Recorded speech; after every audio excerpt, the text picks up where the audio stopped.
వేకువ జామున దేని కొరకనంటే ప్రభువును మనం కలిసే సమయం. అది మన్నా మైదానంలో ఉంది.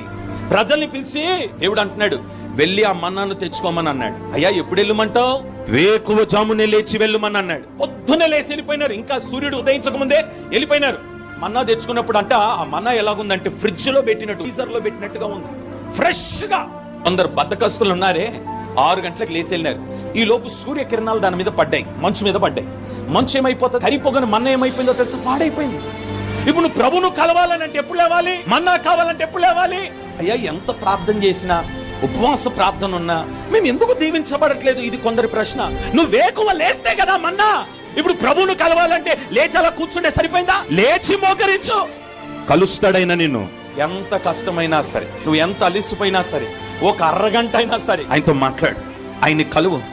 అప్పుడేదో కన్నీరుడు, అప్పుడేదో కృప కొరకు